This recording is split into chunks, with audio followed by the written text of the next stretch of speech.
Et bonjour et bienvenue sur la chaîne de Nanto, Gobelin Noob. Aujourd'hui, on est sur les règles de notre fascicule numéro 35. C'est la feuille de règles 15. Alors, toujours mise en page livre de base. Donc le livre de base, on le rappelle, c'est le livre de règles que l'on trouve dans les boîtes de base de notre jeu. Ici, on va parler des profils de bataille rangée. Alors qu'est-ce que c'est? C'est un élément qu'on n'a pas du tout vu jusqu'à maintenant. Il faut savoir qu'en fait, régulièrement, Warhammer, donc Games Workshop, met en ligne, met en avant des mises à jour de ces règles. Dans ces mises à jour, on retrouve très régulièrement les profils de bataille rangés. En fait, dans ces profils de bataille rangés, on va retrouver chacune des unités que l'on a dans chacune des armées avec des informations pour pouvoir composer notre armée. Tout simplement. Et donc, ces profils de bataille rangés, on va retrouver, comme dans le tableau, la faction, donc ici les éternels de l'orage, le type d'unité que l'on va avoir qu'on va pouvoir choisir dans notre armée. Ici on voit Yndrasta, les Annihilators, le Chevalier Arcanum, le Chevalier Vexillor, les Praetors, le Seigneur Impérator, les Vindictors. On va retrouver la taille de l'unité. Alors qu'est-ce que c'est que la taille de l'unité? Eh bien tout simplement c'est la quantité minimale de figurines que l'on aura sur la table. Voilà, c'est techniquement en fait le nombre minimum de figurines pour représenter une unité. Les points, c'est la valeur d'achat en points pour pouvoir acquérir entre guillemets cette unité dans notre armée. Le rôle tactique, eh bien, c'est pour déterminer si c'est une unité de ligne, si c'est un leader, si c'est un général, un sorcier, etc. etc. Non, pas sorcier, mais vraiment si ça peut être un leader ou si c'est juste une ligne. Et puis notes. Dans les notes, on va retrouver l'idée de savoir si c'est une figurine individuelle ou unique. On va évidemment détailler tout ça de suite. Évidemment, la faction, bon, on l'a bien compris, on le sait maintenant, on a plusieurs factions dans Stormbringer, et en fait, il y en a bien plus, évidemment, dans l'univers d'AOS. Et ces tableaux reprennent l'idée de ces factions pour qu'on puisse bien, se focaliser que sur la nôtre et non pas sur l'ensemble des figurines. Ça permet de faciliter notre recherche. Le type, on l'a bien compris, c'est le type d'unité. En fait, c'est le nom, tout simplement, hein, c'est le nom de notre unité. La taille d'unité, c'est important. La taille d'unité, donc encore une fois, quand je le disais, là on va retrouver donc ces chiffres. C'est donc la taille minimale, le nombre minimum de figurines pour notre unité. Donc Yndrasta, par exemple, la Chevaleresque Arcanum, le Chevalier Vexillor, évidemment, Seigneur Impérator, on va être sur une unité. On sait que ce sont des personnages qui sont individuels. Mais il y a des spécificités. Yndrasta est non seulement une figurine qui va être individuelle, mais en plus elle va être unique. Ça veut dire quoi? Ça veut dire qu'il ne pourra y avoir qu'une seule Yndrasta, par exemple, sur notre champ de bataille. A l'inverse, on pourra avoir plusieurs Seigneurs Impérators ou plusieurs Chevaliers Arcanum. Ce qui est important dans la taille de l'unité, c'est que non seulement on va nous donner donc le nombre minimum de figurines, mais sur certaines unités, sur les lignes en particulier, comme on le voit ici là avec les Vindictors par exemple, sur certaines lignes, on va pouvoir les mettre potentiellement soit en sous-effectif, soit en renforcé. En sous-effectif, ça veut dire que une unité va être en sous-effectif si on a moins de figurines que sa taille minimale. Ça c'est le premier point. Le fait d'être en renforcé, eh bien c'est tout simplement qu'une unité va être 2 ou 3 fois plus importante que sa taille minimale. Ici pour les Vindictors, ça voudrait dire qu'on a une unité de Vindictors qui ne sera plus de 5, mais potentiellement de 10 ou de 15. Ce qui est important, c'est que donc non seulement on va avoir des unités plus fortes, entre guillemets plus imposantes, mais ça veut dire aussi qu'il va falloir que ça va engendrer un coût en points supérieur, bien évidemment, parce que si on le multiplie par 2, notre nombre de points va être multiplié par 2 aussi, voire par 3. Mais ça va aussi prendre des capacités de renforcement de x2 ou x3. Voilà, parce que ça va compter comme des unités renforcées, donc ça va limiter nos possibilités de renforcement sur d'autres unités. La valeur en points, c'est ce que je vous disais en fait. Dans les parties justement compétitives, on va, enfin compétitives en particulier, mais on va aussi pouvoir jouer comme cela entre amis, on va se dire, bah, tiens, aujourd'hui j'ai envie de faire une partie à 1000 points, à 1500 points, à 2000 points, à 750, peu importe. Souvent c'est 1000, 1500, 2000. C'est assez souvent les références que l'on a en termes de taille d'armée. Et en fait, il va falloir qu'on compose notre armée avec ce nombre de points. Il ne faudra jamais dépasser ce nombre de points. Si on détermine qu'on veut jouer en 1000 points, le nombre maximum de points que l'on aura à dépenser est de 1000 points. Si vous dépensez ce nombre, si vous jouez en compétitif, ne cherchez pas, vous ne pourrez pas jouer. Il faudra que vous enleviez une unité. Si vous jouez entre amis, je dirais, bon, ça dépend de votre ami. C'est important parce qu'encore une fois, ce nombre de points va vous permettre d'acquérir un certain nombre d'unités, plus ou moins fortes, plus ou moins rapides, plus ou moins tanky, etc., etc. Donc, c'est là où va commencer réellement notre réflexion sur comment est-ce que je dois créer mon armée, avec quelles unités je vais créer mon armée, et qu'est-ce que telle ou telle unité peut apporter à mon armée dans une certaine valeur de points. Elles ont un rôle tactique. On l'a vu, ça fait partie des caractéristiques. Le rôle tactique, en fait, ils sont listés donc dans les profils de bataille rangée, parce que certains packs ou plans de bataille pourraient ou pourront limiter le nombre d'unités ayant un certain rôle tactique. Donc ça, c'est pas anodin. Il y a certains packs de bataille, par exemple, qui vont vous dire, eh bien, vous n'avez le droit qu'à un seul leader et pas plus de 3 behemoths, ou 3 lignes et un leader. Enfin voilà, l'idée c'est que il va falloir aussi respecter ces rôles pour composer notre armée au fil du temps.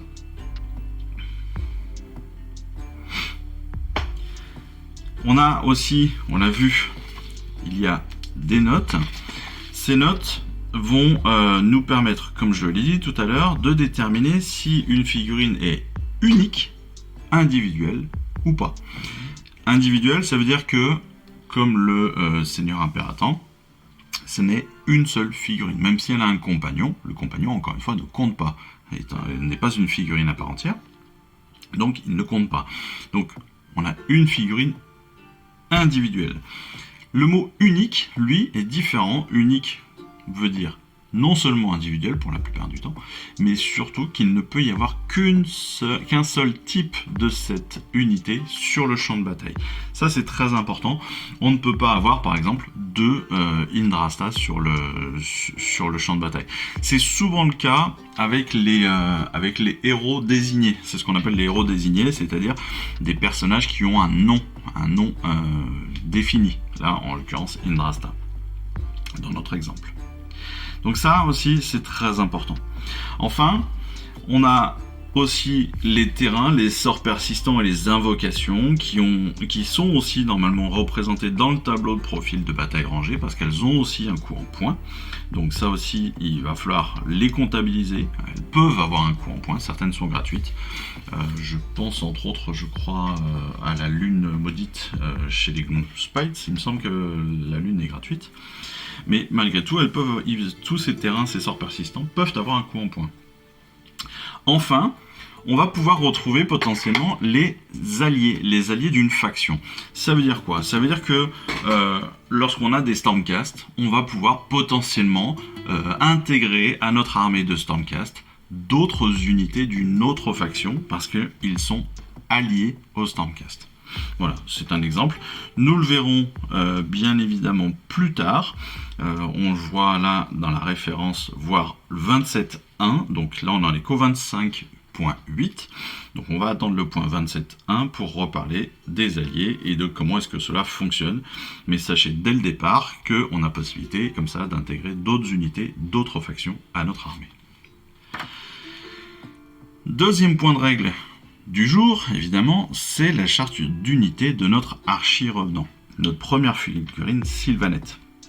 Donc les archi-revenants survolent le champ de bataille, portés par des ailes de Zéphrit. Zéphrit, c'est la petite bestiole qu'il a dans le dos.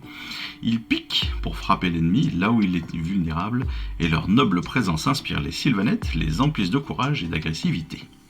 Alors, l'archi-revenant, il a un mouvement de 12 pouces, une sauvegarde de 4+, une bravoure à 8 et une blessure, et 6 blessures possibles. Ce qui est intéressant dans ses aptitudes, c'est déjà qu'il a le vol. Le fait d'avoir le vol, ça veut dire quoi? Ça veut dire qu'il va pouvoir passer au-dessus des unités, il va pouvoir passer au-dessus aussi des décors sans avoir à gérer la hauteur, la descente, etc. Il a un compagnon, son compagnon c'est le Zéphrit. Techniquement, qu'est-ce que c'est que le Zéphrit? C'est la petite bestiole qu'il a dans le dos qui lui amène les ailes. Voilà, c'est la petite larve qu'il a dans le dos. Zéphrit qui est armé donc d'une pince caudale. Donc la pince caudale, elle a une ligne d'armes de mêlée. Ça aussi c'est important. Ensuite, il a 3 aptitudes. La première, c'est Pelt. Pelt, en fait, c'est son bouclier. Donc au début de la phase de combat, ce que l'on va faire, c'est qu'on va déclarer si l'archi-revenant est en posture défensive ou en posture offensive. Ça veut dire quoi? Ça veut dire que tout simplement, si on décide de dire bon bah là il va être plutôt sur la défense ou plutôt sur l'attaque, plutôt sur la défense, on va le mettre avec une protection à 4+. Ça veut dire que s'il rate, on va le revoir juste après dans les tutoriels bien évidemment, mais s'il rate son jet de sauvegarde, il pourra tenter un jet de protection à 4+. Par contre, s'il adopte une posture agressive, alors dans ce cas-là, il n'a pas la protection à 4+, mais il a un dé d'attaque supplémentaire avec sa lame de revenant. Tout simplement. Deuxième aptitude, il est champion de Kurnoth. En fait, champion de Kurnoth, ça fait quoi? Ça fait tout simplement qu'on va ajouter 1 au jet de dés de blessure pour les attaques des unités de chasseurs de Kurnoth. Donc, les chasseurs de Kurnoth mis entièrement à 12 pouces. Donc, il faut déjà avoir, pour utiliser cette aptitude, bien évidemment, il va falloir avoir une unité de chasseurs de Kurnoth mis à côté de lui, à moins de 12 pouces, pour qu'il puisse utiliser cette aptitude. Et surtout, n'oubliez pas qu'il faudra retrouver ces mots-clés chasseurs de Kurnoth. Ça, c'est important. Mais donc, ça peut permettre d'ajouter donc 1 à tous les jets de blessure des chasseurs de Kurnoth qui sont à 12 pouces de lui. Ce n'est pas que sur une unité, mais bien sur toutes les unités ennemies qui ont cette aptitude de chasseur de Kurnoth. Ça peut être vraiment intéressant. Troisième aptitude, c'est l'appel au combat. L'appel au combat, en fait, c'est une aptitude de commandement où une fois par tour, au début de la phase de combat, il va pouvoir donner l'ordre à une unité, qui doit être une unité de sylvanette, d'ajouter 1 à ses caractéristiques d'attaque pour ses armes de mêlée. Ça veut dire quoi? Tout simplement, ça veut dire qu'on va rajouter un dé d'attaque à l'unité sylvanette qu'il aura ciblée. Ça aussi, ça peut être intéressant suivant l'unité. Voilà, encore une fois, ce sont des éléments à bien prendre en compte. On revient rapidement sur le tutoriel. Sur Pelt, évidemment, on l'a bien compris, soit il est en position défensive, et dans ce cas-là, il a une protection de 4+, c'est-à-dire que s'il rate son jet de sauvegarde, rappelons-le, sa sauvegarde est à 4+, là dans l'exemple, il fait 2, il rate donc sa sauvegarde, il refait un jet de protection, 4+, là, il le réussit, et donc, il se protège. A l'inverse, s'il se met en position attaquante, en position d'attaque, eh bien, si on lui dit, on exprime le fait qu'il se mette en position d'attaque, dans ce cas-là, il a un dé d'attaque, une attaque supplémentaire, et donc 5 attaques au lieu de 4. Tout bêtement. L'appel au combat, c'est ce que l'on disait juste avant. L'appel au combat, donc c'est une aptitude de commandement qui améliore la caractéristique d'attaque d'une unité sylvanette qui est à proximité de lui. Voilà. Donc, entre autres, là, on a, je crois que c'est un esprit de Durtu, c'est exactement ça. En fait, il va rajouter +1 au jet d'attaque de toutes les armes de mêlée de l'esprit de Durtu jusqu'à la fin du combat. Voilà. En fait, il va lui donner l'ordre d'aller au combat, et en lui donnant l'ordre d'aller au combat, il va lui rajouter +1 à toutes ses attaques. Donc ça, c'est plutôt intéressant.